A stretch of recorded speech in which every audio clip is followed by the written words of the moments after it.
os partidos aliados manobraram, obstruíram e, com isso, ficou para outubro a análise do texto. A presidente da CCJ, que é a deputada Caroline de Toni, teve que pautar para depois do primeiro turno das eleições municipais a análise da anistia. Portanto, o projeto fica pendurado por pelo menos mais um mês. Enquanto isso, a gente vai ver agora um vídeo da apresentadora da Globo News, a Daniela Lima, dando um recado do posicionamento dos ministros do Supremo Tribunal Federal, que já ameaçam declarar inconstitucional a lei se ela for aprovada. Vamos ver. É interessante esse ponto que deixa o nosso jurista aí ouvido. Você ouviu dois especialistas muito bem fundamentados, né? Ele diz, a intenção não é nem beneficiar aqueles que neste momento já estão condenados e presos, mas sim afrontar o Poder Judiciário, que foi, inclusive, o maior destinatário do ódio dos golpistas do 8 de janeiro. Foi destroçado. Mas a gente vai te dizer agora o que é que o próprio Supremo Tribunal Federal está achando dessa discussão. Ontem eu contei para vocês que, nesse ano, essa coisa de anistia não termina de tramitar no Congresso. Se terminar de tramitar, vai ser no ano que vem, o que integrantes do Supremo, o plural, duvidam. Mas, se por algum motivo a proposta de anistia a condenados pelo atentado ao Estado Democrático de Direito do Brasil comprovado, houve articulação, vídeo, troca de mensagens, se você, a parte em que se duvidava de que foi uma tentativa de golpe, essa parte acabou, está provado nos autos, por áudio e vídeo dos próprios envolvidos, inclusive nos mais altos estamentos burocráticos do governo federal. Pois muito bem, se porventura for aprovado, será declarado inconstitucional. E eu alerto aos deputados, inclusive ao relator do projeto, o que me disse um integrante do Supremo. Se isso passar um dia, será declarado inconstitucional. E um dos fundamentos será exatamente esta entrevista. Que entrevista? A entrevista do deputado Valadares, relator ao Estúdio I, da Andréa Sadi. É uma prova de desvio de finalidade. Por quê? O deputado abertamente vinculou a aprovação da anistia à reunião de votos para o próximo presidente da Câmara. Toma lá da cá abertamente. O que o ministro disse, ele vinculou a anistia à eleição da Câmara. É quase uma compra de votos. Desvio de finalidade é quando você aprova alguma coisa, não pensando no bem social, mas buscando obter um outro ativo. É disso que se trata. Então fica aqui, inclusive, o alerta, né? Tá todo mundo de olho em tudo. E o mesmo foi dito pela outra apresentadora da Globo News, a Andréa Sadi, que fez essa entrevista mencionada pela Daniela Lima com o relator do projeto, entrevista essa que, segundo elas, vai ser usada como base para que os ministros do Supremo invalidem a anistia. Vamos ver. Enquanto a gente estava aqui no programa, eu conversei com algumas fontes do Judiciário, porque eu já quero jogar para frente o que pode acontecer se esse projeto passar lá na CCJ e tiver se avançar na Câmara. E aí essa fonte falou assim para mim, que se um dia esse projeto passar no Supremo, na visão dessa fonte, o projeto vai ser declarado inconstitucional e que, na avaliação dele, um dos fundamentos vai ser, inclusive, a linha do que o deputado Valadares, relator do projeto, que falou aqui ontem, contou para a gente. Prova de desvio de finalidade na avaliação de integrantes do Supremo. Então, Otávio, achei importante deixar registrada essa informação aqui. Vamos lá, Fabi, começo contigo, sua análise tanto sobre o comportamento da imprensa, esses vídeos que a gente acompanhou, como sobre essa possibilidade de declaração de inconstitucionalidade da anistia. Bom, primeiro esse eu alerto que usou a Daniela Lima, eu acho que ela tem que ser bem responsabilizada, porque primeiro, quem é ela para dizer eu alerto? Ela pode ter sim canal de comunicação direto com os ministros, mas isso é completamente inverdade e desinformação, para não pegar mais pesado aqui, porque a gente sabe que não estamos em tempos normais, né? Pelo menos para nós aqui o negócio tá bizarro. Mas vamos lá.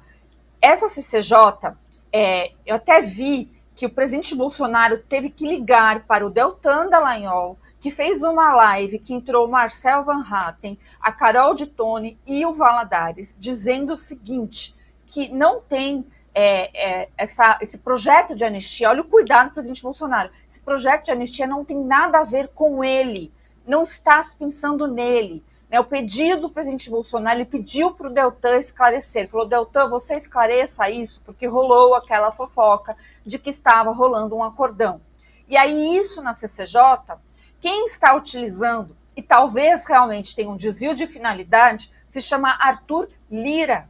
Não tem nada a ver com o deputado aí, o Valadares, que é do Centrão, mas aqui do Centrão, que inclusive está ajudando, porque entendeu a licitude, a causa e o tamanho do peso que isso tem para as pessoas e para quem ainda pensa no próximo, ele entendeu, então está lutando a boa luta.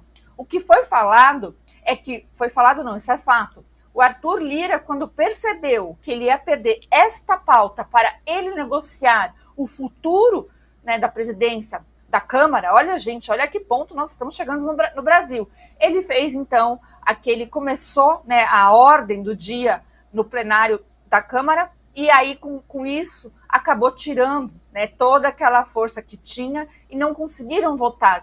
Até a gente falou isso a respeito ontem aqui, tinha previsão se era possível votar ou não por conta do quórum, e foi avisado, então, né, para a Carol, para os demais, que deveria isso um pouco mais para frente. Eles tiveram que se fechar numa sala, meu Deus do céu, eu não consigo imaginar isso, né, com a viúva do Clezão, com os demais que estavam ali, explicar a situação, que se insistisse, poderia pôr a perder. Olha que coisa difícil que é o Brasil, né, para passar essa anistia por conta desses interesses políticos que não, desta vez, não tem nada a ver com o presidente Bolsonaro. Então vamos lá, Daniela Lima, eu te desafio, se tem desvio de finalidade, minha querida, primeiro desvio de finalidade que nós temos a ser apurado no Brasil, se isso aqui for levado a sério, são dos próprios ministros, que você disse aí no plural, que está vendo isso como uma disputa partidária, sendo que o que está sendo colocado ali em jogo, que é a anistia,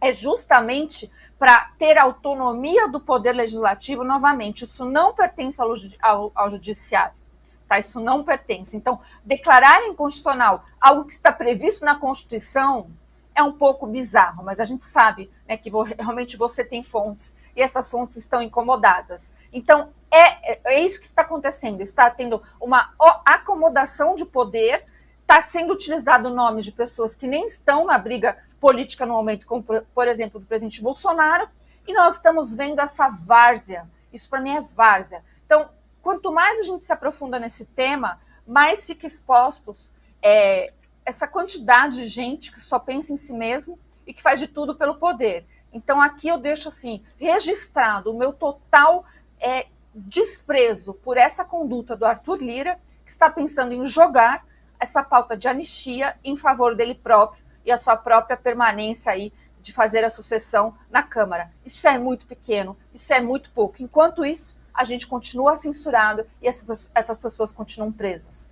Olha, realmente é vergonhoso. Eu estava... É aleatório, mas eu acho que é uma dica cultural. Às vezes a gente precisa trazer algumas coisas. Tem um desenho animado que... como é que era? Pink and the Brain, né? Pink Cérebro, que passava. Né? E aí a Pink o Pink é alto, magricelo, branquelo, o cérebro é atarracado, baixinho, gordinho. Eles falam assim, o que vocês vão fazer hoje? Olha, eu vou dominar o mundo, mas por quê?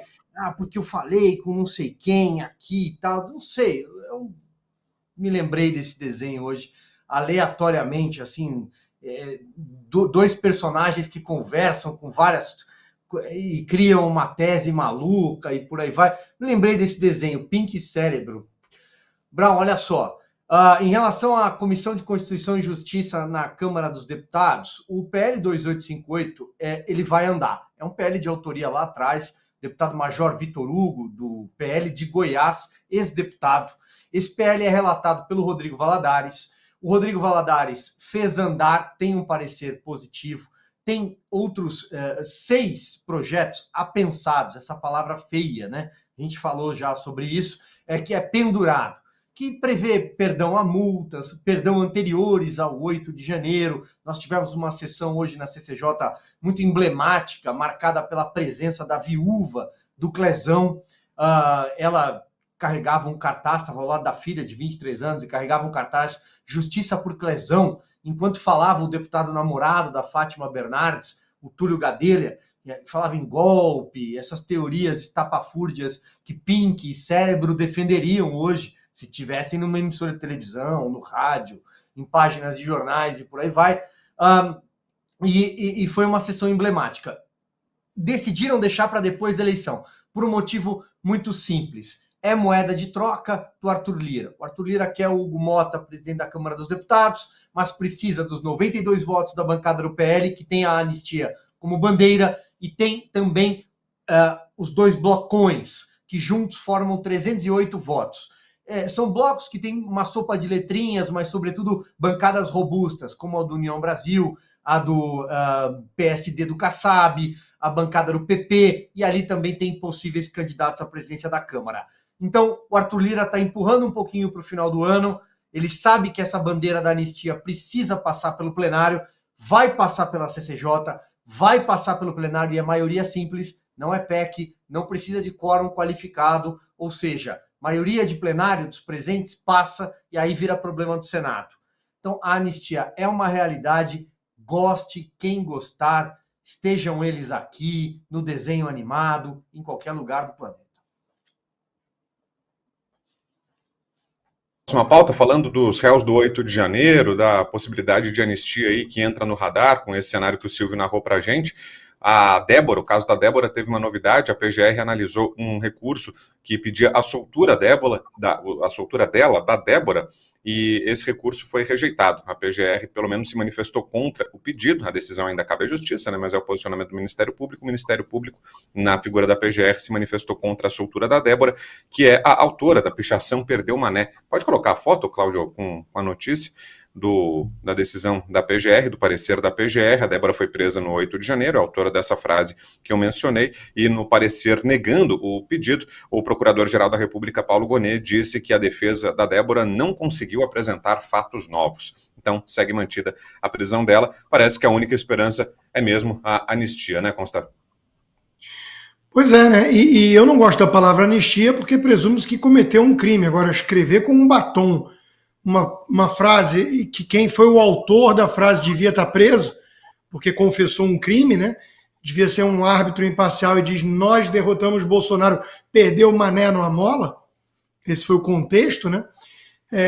Eu acho que isso é loucura. E veja, o país está entregue realmente na mão da bandidolatria, porque na mesma hora que sai essa notícia, temos aqui uma outra. Mulher que atirou nas costas do namorado em São Paulo é solta pela justiça.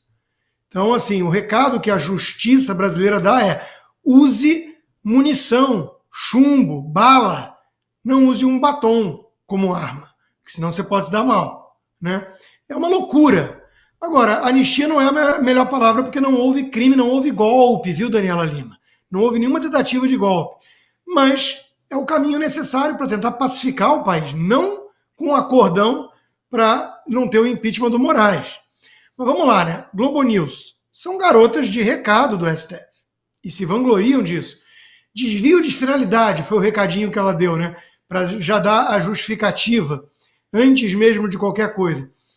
Para mim, condicionar apoio que fosse, independentemente da questão do Lira, dos bastidores, condicionar apoio à candidatura da presidência da casa a alguém que demonstre compromisso com a defesa da justiça, eu acho absolutamente legítimo e nenhum desvio de finalidade do Congresso. Eu sou um parlamentar, eu vou virar e falar: você quer meu voto para presidente?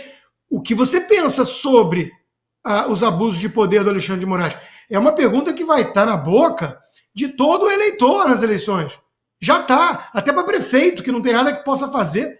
Por quê? Porque é um termômetro de medir o quão compromissado você está com a justiça, com a coisa pública. Então, desvio de finalidade, para mim, é TSE tomar lado e torcer e agir para favorecer um dos partidos.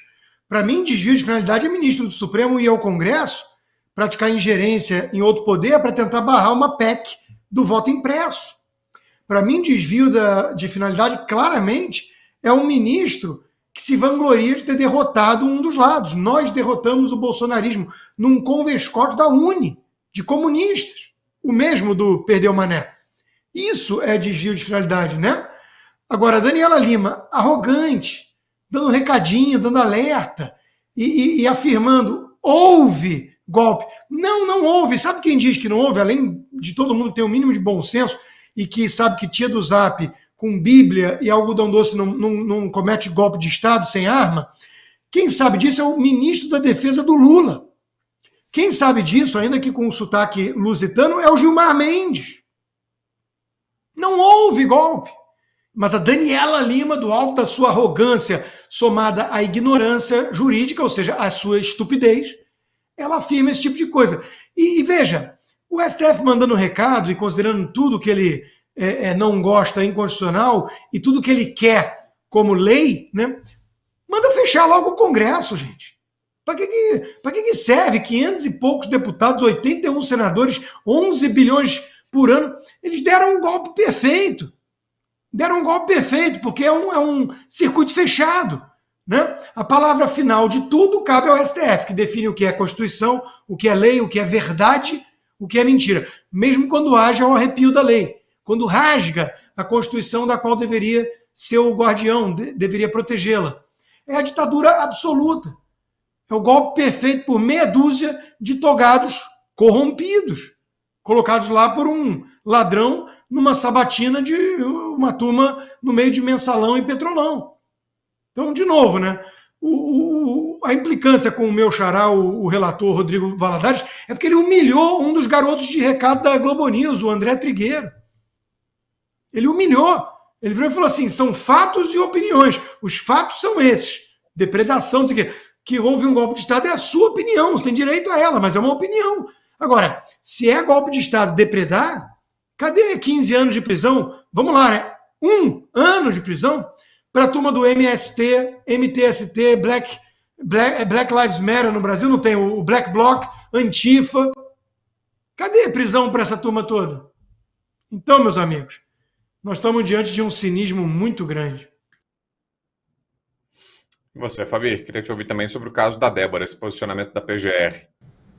Olha, eu fui tentar ler a argumentação e está difícil até para a gente pensar, né, com uma certa lucidez, mas o Gonê disse que não há fatos novos, né, que a defesa não trouxe fatos novos. Bom, eu acho que o Gonê não deve acompanhar as notícias, mas aquela Deolane, ela foi, agora já voltou, né, para a cadeia, mas ela tinha permitido para ela a prisão domiciliar justamente porque ela tem filho menor. Não tem fato novo. Fato novo é todo dia aquelas duas crianças acordarem sem a mãe, né?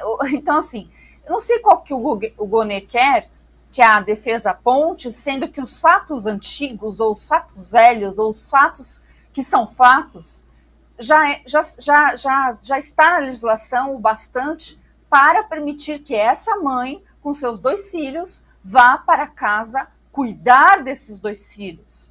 Isso não está tirando ela do processo. Então, eu sinto vergonha. Aí sim, existe um acordão, né, definitivo no Brasil, e o Gonê não está para brincadeira, porque realmente você colocar seu nome numa petição dizendo a defesa não trouxe fatos novos para colocar em prisão domiciliar uma cabeleireira que só fez isso aí, que não teve a sua conduta individualizada. Bom, é o que eu falo, né? Cada um tem o seu preço ou o seu valor. E fica muito claro quem é que tem preço.